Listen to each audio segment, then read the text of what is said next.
My days are cooler, nights are warmer, and I put the blame on you. Time moves slow, but my heart beats faster. When these eyes are looking right at you, right at you. You give me something to believe in, just what I needed. You're the closest. As you know, I had to come in. I didn't have to. I came in today for a couple of reasons. You know, I did my town hall with Ali Velshi, who we just parted ways with. Beautiful, beautiful interview. I can't wait for y'all to hear it. And then I was told this man was here today. So I said, you know, I'm not going home. I'm sticking around. I'm glad you did. You better, y'all, first of all, I feel like he might be a vampire. We're going to talk about that. Because we've been watching him for a while, and the man has not aged. I don't know what's happening, but it's the clean water, and apparently you mind your business. I think that's the formula. Mama damn. Yes, you are here today, and I'm so grateful and honored to welcome the one and only Blair Underwood is in the studio. Hi. Hey, now. Thank you for having me, and thank you for coming into the studio. Man, listen, they said Blair Underwood. That was it. As soon as they got to the wood part, I was like, I'm in. Pun intended. But so listen. So I had bought a ticket to see this movie this Sunday. Yeah. Yeah, and so I have this routine because I don't like to be around a bunch of people. So now I go to the first show. It was like 9:15, and then I started watching the trailers, and I said, I don't know if I want to welcome this energy into my spirit, right? Yeah. So, congratulations on Longlegs. Yeah, I'm just saying. Yes. I know you from a lot of different things. You know, you've been in a lot of things. But I really know you through Tananarive Due and her husband, right? Yeah. Because she's my favorite horror writer. Oh man, my soul to keep. Can we? One of my favorite books ever. Can we talk about? We can talk about that. No. The Living Blood and My Soul to Keep. Better stop. So when she started doing books with you, Stephen Barnes, and you, I bought all of them. Oh man. The Tennyson Hardwick series. Yes. Yep. And I'm like, okay, so why is Blair involved in horror? So this is what I needed to ask you, sir, before I buy another ticket this Sunday to go see it. Why? Why should you go see it? Why should I go see it? And why are you doing this to us? Listen, first of all, I'm a horror fan. That's what attracted me to Tananarive Due in the first place, My Soul to Keep. My favorite movie is, I have three favorites: The Exorcist, Dances with Wolves, and Godfather 1. Okay, the other two are not horror for those who aren't familiar. Well, Godfather, three different genres. Yeah. You know, for me, it's kind of like being a thrill seeker. It's like how I feel about roller coasters. It's like it's almost like a dare. Can you scare me? How bad can you be? Same way I feel about going to the movies. How scary can it be? Can you scare me? The reason The Exorcist is one of my favorites is because first, it's well done, it's well executed, well produced, well acted. But the story stays under your skin. It stays with that movie. Stayed with me to this day. Okay, little girl, big for her age, because I was this size and I was bigger than this. It's 12. But so in camp, listen, the Infamil, I can't explain the hormones in the milk. So so when I was in day camp, I was 8, but they put me with the 13-year-olds because I was that size, right? Okay. So it's rainy. They decide they're going to go to the movies because it's rainy, and the 13-year-olds get to walk themselves to the movies because this is like, a long time ago when kids could be out. They choose Abby. Oh, Abby. Yeah. Okay. I'm 8. At 13, and you're 8. I'm 8. Yeah. Okay. They'll miss. The opening scene in the church, I did end up to this day. Yeah. So The Exorcist is Abby's the black exorcist. The Exorcist took it to a whole other level. When she coming down them stairs backwards and I was like, yes, you know what who could live through that, right? So no, some scary stuff. But I like scary films. And the truth is there's a whole fan base out there that loves horror films. I've always wanted to do a horror film. I did a fun one called Bad Hair a couple of years ago, which was fun. That was fun, actually. But this was serious, and this one works on you. I should say Nicolas Cage plays the main character, Longlegs. He's a serial killer, and Micah Monroe plays a young female FBI agent who's basically trying to track him down. I play her boss. So we're both kind of trying to track him down, but it's really the movie's through her eyes. But it's classic good versus evil. Okay, so it opens in the 1970s. It's in 70s and 90s. In the 90s. Okay. There's a little girl. She's talking to somebody. The spirit gets in the house. I'm like, I think you did see this movie. I saw the trailers. I was like, this is enough. This is enough. What's the stickiness that's similar to the Exorcist with Longlegs? Because Nicolas Cage has been in a lot of them. He's been, I think was it some man in the something, like he's done a lot of horror. Yeah. And then some people say that he's like from the past too. So there might be there might be some. What's so special about this? The thing is, what's so special about this is kind of like The Exorcist 2 and 3. For me, it didn't work because you're dealing with special effects. You're dealing with things that can disconnect you from the things that scare you, the fear of that, right? So this is just as authentic and real because you are dealing with some dark stuff. Longlegs, who's the serial killer, Nicolas Cage's character, he's a Satan worshiper, so he's into the occult. So it's those elements, and when I say for real, like I would get prayed up before I went to work. Okay, when I left work. Okay. Because the thing is, you can go watch a movie, you can watch a scary film, see if it scares you, whatnot, for an hour and a half. But to be on that set for 12, 13 hours a day after day, and you're dealing with some of these battles. Like I said, it's a classic battle. There's good versus evil. Who's going to win? If you're delving, intentionally stepping into that world, there's a lot of truth to what we're talking about. Really praying up, putting that armor on you before you go, because you don't know what you're conjuring up. That's where I land, Blair Underwood. I'm just like, do I want in this current iteration of the world?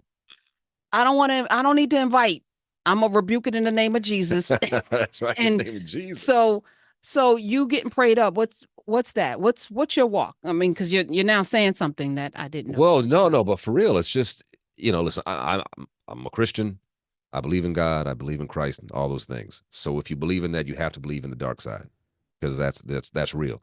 So, that's something I do every day, every morning, every night.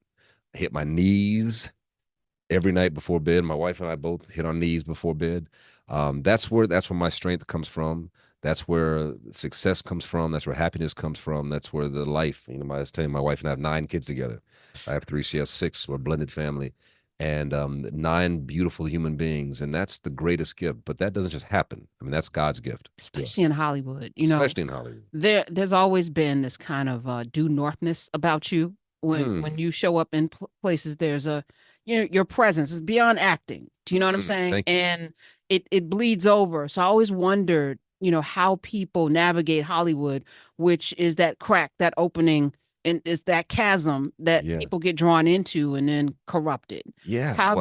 You open up a whole can of worms. I mean, again, we're talking real talk, for real.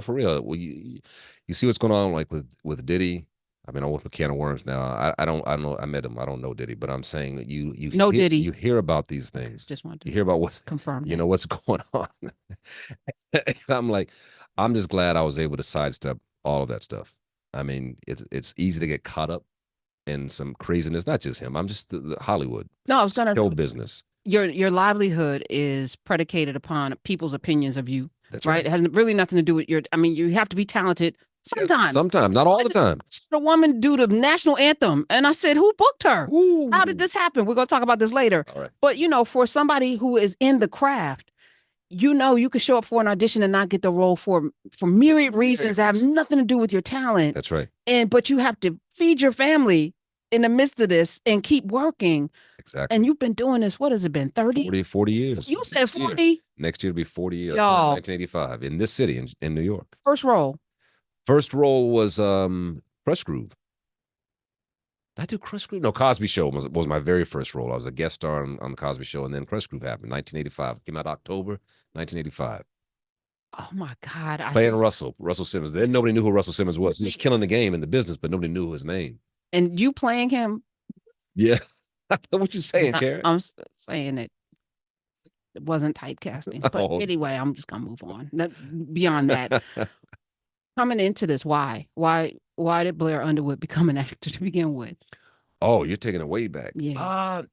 Part of me, I feel like I didn't want to grow up. I love the imagination it takes, the imagination that children have and childhood affords us, and I love the idea of that. I'd watch kids on television. I'd watch other kids on television and movies. I'm like, how did they get inside that box? was a box then, it wasn't a rectangle. But how did I get inside the box? I wanted to be inside the box. I wanted to play. Who were you watching? I was watching it specifically. I remember watching this kid. There was a show called 8 is Enough. That's with You the little remember? kid with the bowl cut. That bowl cut. Nicolas That's right. Cage's name was? Adam Rich was his name. Yes. I was watching. See, you with the same generation. I don't know. You're younger than me. No, I'm not. But I remember when he was on the Mike Douglas show. It was a talk show back then, Mike Douglas show, and he was talking about auditioning and how he got his role on 8 is Enough. And I told my mom, I said, I want to do that. She said, really? I said, yeah. And, you know, it was a foregone conclusion that we were going to college in my household. And I said, can you go to college to learn how to act? And she said, absolutely. And that's when I knew I was going to do this. Or I wanted to at least pursue it and see where it took me.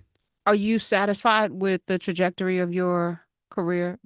Like what is, yes. You know, I was just talking over lunch, what success, what is success? You know, it's like career, you know, but doing something that fills your soul with joy. Absolutely. To do what I love and to get paid for it, to find a way to monetize it, has been one of the greatest gifts. So no, I absolutely love it. I am have always tried to be happily discontent.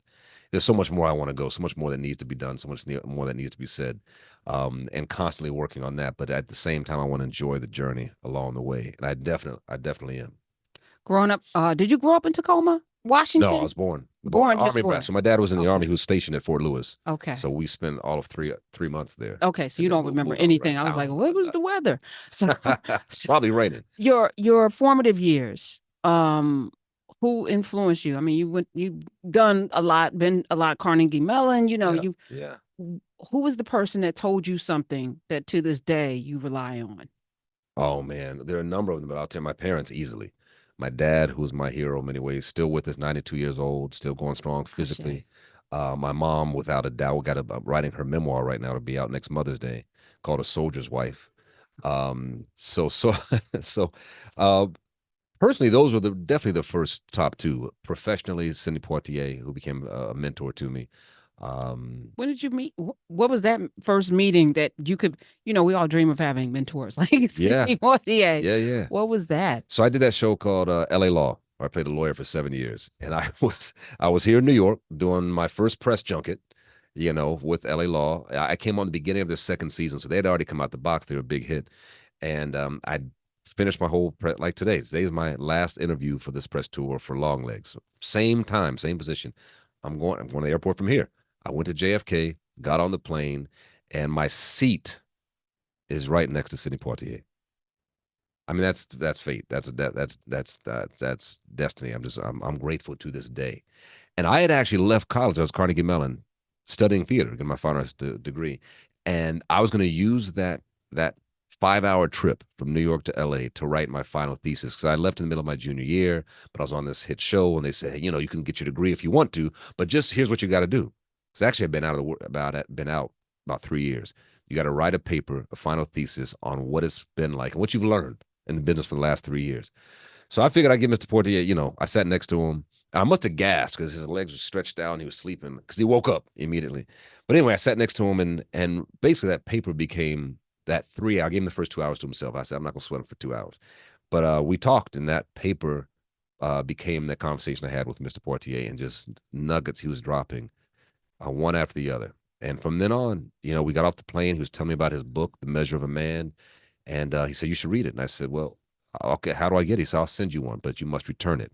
And that's when we exchanged numbers. And from that moment on, every project I did, he'd either call me afterwards. When I did theater, he was there almost in the front row, you know, supporting. But he was a prince, and we'd have lunch, and he was a prince. He gave me so much inspiration and encouragement along the way that I try to give back. I was gonna say, who have you done that for? Different people. I won't even say the names, but I always try to make myself available for anybody who asks advice, because I saw that with him. I saw some people, he would ask for autographs, people would shine him off. I never saw him say no to an autograph. Never saw him say no to a picture. So I said, I'm taking notes, you know. Blair Underwood is here. Longlegs, if you love horror, to the like pits. Karen. Yeah, no. Yeah, but no. I used to do roller coasters and stuff. Something happened to me. I think something happened. I'm with you on that. Something has happened. Maybe, you know, I was not arguing. I was talking with somebody, and I was like, the stakes are too high spiritually right now. The stakes are very high. Mm. So if you ready, if you're ready for a battle, go watch and get all of the tools you need, because I know Blair Underwood's going to give you the tools on how to fight evil. I'm imagining evil doesn't win, or can you tell? I can't tell you if evil wins, but I can tell you, like, we know that goodness and righteousness exist and persist. So does evil. It persists. And we got to be more persistent. We got to be more persistent. Yeah. Can't get tired. I don't think it's ever meant to be completely admonished or dismantled. The enemy never sleeps. I read that somewhere. That's right. All right. So, but that aside, you being out here in this world, being good and all of that, married, 9 children, being a dad, you introduced us to your son, just like with joy. And you're like, that's my baby. Okay. What is that to you? In terms of everything, I already know the answer a little bit, but I want to hear for you, what does it mean to be a father in this time with social media, all of the things? How do you keep these young people, and some older, grounded? Yeah. Well, to me, it's the ultimate gift to be given the right to be able to guide these lives and navigate these lives. That's what it means to me. What's it like to deal with it? I see it as a privilege, and we have great relationships with all the kids. My wife and I have, we just newly married last year, but we've known each other. How'd you meet? How does somebody meet Blair Underwood? I'm asking for. We met when I was 16 years. Does this happen a year ago? We met when I was 16 years old. So we've known each other 43 years before I even got in this business. So part of the connection and the bond is that there is so much history. We had separate lives, lived our lives, had our own children, had families. She was divorced about 7-8 years ago. I was divorced 3 years ago now, and we found ourselves single in this city, and said, maybe we should explore this relationship. But that's how it came about. And so there's long history between the families and the kids and all that. So I've known all of her kids before they were born. She's known all of her kids. She's Blake's godmother. I'm the godfather to one of her 5 daughters. So it's a beautiful thing that we're here in this place where, everybody's on board and embraces and happy for us. And, it's a big blended family. That's by the grace of God. Why marriage though? Like, y'all could have just chilled, been friends. Because it's like, I think the pandemic brought a lot of clarity, and you start asking yourself, how do I want to live the rest of my life? And I was out there for a little bit. I was out there for 6 months, not that long, just kind of dating. In fact, it was my son who said, well, Dad, you've been married. Blake, who's sitting right here, said, you've been married 27 years. You sure you want to get serious right now? He said, you should date some celebrities. I said, hold up, boy. I said, is that for my benefit or yours? He said, well, all right, it's my benefit. It's my benefit. Meg the Stallion, we can get tickets somewhere. I don't know. Exactly. But, you look at the future. Listen, I turned 60 this year. So I've lived, unless I'm going to be 120, I've lived more years on this planet than I have left. That's a fact. The math is mathing in that respect. So it's like, how do you want to live the rest of your life? And, when you have someone who checks all the boxes and then your heart gets involved at the same time, and someone who knows you back when, why say no? Let's dive in. All right. Was it a 1 knee ring thing? It was a 1 knee thing, but I didn't have a ring at the time. Okay. All right. I'm looking. Blair Underwood, Longlegs. He's also something else, Ken. He's something else. I am. I've been told that. I receive it. Receive it. Yes, because it's all true. Three women's also on one of my favorite channel stars. Shailene Woodley. I mean, it's right. Is that Shailene Woodley? Oh my goodness. Betty Gilpin, DeWanda Wise. Yeah. DeWanda's in that too. Come on through. She's got to have it. The second iteration of it. Yes. Yes. What are you doing in that with the 3 women, Blair Underwood? Can I tell you? So I played DeWanda's husband, and I would tell you that we, I did Sex and the City years ago, and I would tell you what we do in this series makes what we did in Sex and the City look like child's play. So I actually said no to this project a couple of times because it's very sexual, it's very risque. Are you taking off clothing parts? All of that. Okay. It's very risque. Okay. All right. So, you had me at sexual. I'm look because Sexual healing. Yeah, DeWanda's husband was in Underground. Yeah. People don't know, like there's like this, and he was the one with the burned face, and that thing was thinging. It was about to happen, and then it got gone, and I was like, this was such good writing. Yeah. So I'm seeing that with the three women as well. I'm like, okay. Well, it's great. This was taken from a book called Three Women by Lisa Taddeo, the New York Times bestselling book. So it's got a huge audience already. But the thing is, our characters are, old term was swingers. Now it's polyamorous.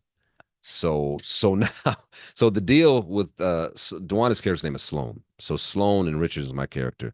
Her thing is she's very fluid. She wants to have sex with men and women and maybe multiple partners. And my thing is say, cool, baby, do what you want. I want to support you. But here's the deal. Two things. I got to either watch or get involved. But you can't be doing it without me because that's betrayal at that point. So that's what happens. Of course, it's a drama, so there's gonna be some dancing outside the parameters, and therein lies the drama. But it's some spicy stuff. The tightrope of taking roles like this, and even Longlegs, and your personal walk. I know it's acting. It's acting, but as you said, it's hard to. You got to stay prayed up and do. How do you? What is that machination inside yourself to completely like lead Blair Underwood somewhere? Yeah, well, that's a great question. I mean, with three women, it really took the decision making comes in between reading the script and seeing what the creators have to say, and it's challenging. So Longlegs is a movie, so there's a beginning, middle, and end, an hour and a half. When you do a series, Three Women is a series. So in terms of what they're asking of me, because I'm not going to just be out there just wilding, just for the sake of wilding. I mean, if it's two adults and they're having sexual relations and there's intimacy and we're showing that, if it's in service of the character and the story, I don't have a problem with that.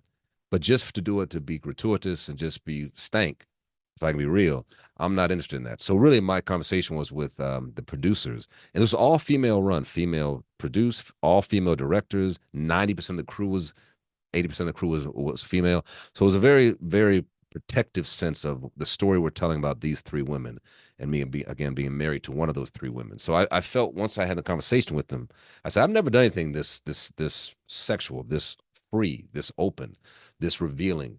And they convinced me, and I must tell you, they kept their word from beginning to end that it'd be a safe space. Okay. I say safe because once you put something on camera, once they say cut, it's in their hands. It's in the editing room. They can do what they want to with it. Yeah. And now, just put it out there. Staying fit. We had Ernie Hudson here last week. Good brother. In that same seat that you're sitting in. Yeah. He's 78. Yeah, he's 78. He's 78. He's doing something right. Exactly. So are you. Yeah. Okay. Thanks. So I wanted to know what that thing was for the audience, people listening. Besides drinking water and minding your business, something else. Good genetics, I'm sure. You're black. Okay. But yeah. All that. Yeah. All that. But there are plenty of black folk that have high blood pressure and all of the other things. Yeah. So true. I mean, listen, as you get older, your body starts to change. I mean, you can't get around that. But how do you age? And my thing was always to work to age gracefully. I like kicking Father Time in his neck and his throat as soon as possible. What are you doing? What does that look like? It looks like staying physically fit. It looks like exercising. My wife and I live up in the mountains in Utah. I moved to Utah a year and a half ago. Love it. Okay. Yeah. I got questions. Unless you've been there. Have you been there? I have not. Yeah, when I look at the demo, I go, there are no black people. Like, there's black people. I would tell you, there's more than you expect. Okay. Yeah. They had a lot of African refugees for years there. And I would tell you in the last, right before the pandemic, a lot of folks from California, for better or for worse, have been moving in there. I'm one of them. Yeah. Been moving. So the taxes and the land and the air is clean. The and cost of living. Okay. The family values for real, like we used to in our communities, and do the taxes. I had a dream that 1 million black people would move to Utah, South Dakota, North Dakota, Montana. Yeah, because they have 2 senators. I'm just always thinking politically and strategically. Of all the folks struggling in New York and Cali, just migrate. We always know how to go places where there's land and there's, we can do the same things that we've been doing, but come en masse politically. I'm just saying. That should be a movie. I'm just saying, another great migration is possible. But basically, listen, try to do as much clean living as possible. I like to eat. I'm a junk food junkie sometimes, so I eat what I want to eat. But what's your guilty pleasure? It's all in moderation. What's your Chick-fil-A? Chick-fil-A and good old Mickey D's. What? Come on now. Cheeseburger and French fries? Wait a minute. Mickey D's vanilla shake? Oh my God. I'm sleep. Wait, Smith. Matter of fact, I might get one on the way. No. And you trying to get it through the straw and it's well, listen, funny you say that. McDonald's just got these cheap straws and the last time I went. Collapse. They collapse. Who made that? I know why they made the decision, trying to save money, but it's whack. See, Blair Underwood, McDonald's, get your act together. I'm not condoning it. I couldn't eat the last shake. I couldn't drink it. Look. The straw kept collapsing. I'm getting the high sign. I need you to come back as often as possible. Next time you're in the city. You are incredible, and I appreciate all of the work that you're doing. Oh, thank you. Stars, it's gonna be on my what to watch list. I'm just giving you all September 13th. September 13th. 3 women. 3 women. And by the way, Longlegs is breaking records in the movie. I saw it. I told you I had a ticket in. I watched the trailer. And I said, oh, not today, Satan. That's literally what I said. I said, not today. Hey, but self-preservation, if it's not your thing, it's not your thing. Okay. But if you love The Exorcist, you're going to love, because Nicolas Cage is a beast. Oh, no, he's bad. He plays evil so well. Yeah. And Silence of the Lambs, if you like that, and 7, it's okay. Textures and tones of that, the whole police investigative aspect of Silence of the Lambs, and 7. Well, listen, I support everything. I bought the ticket anyway, because that's how I do. If I'm not going to watch it, I at least support. No, listen, Ali Bell, she was here. I bought his book. He was like, I got a book for you. I'm like, all right, we have to support each other. This is what we do, even if we don't see it. So go get your tickets. Even if you don't, you can go on Fandango or wherever, like I did. Get the tickets and give it to somebody.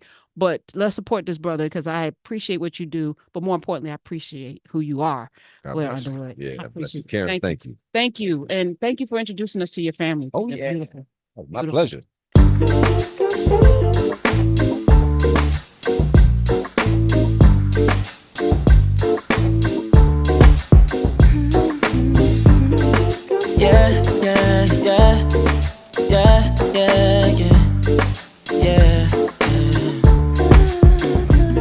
I run my fingers through her hair, and she smiles and says that she loves me.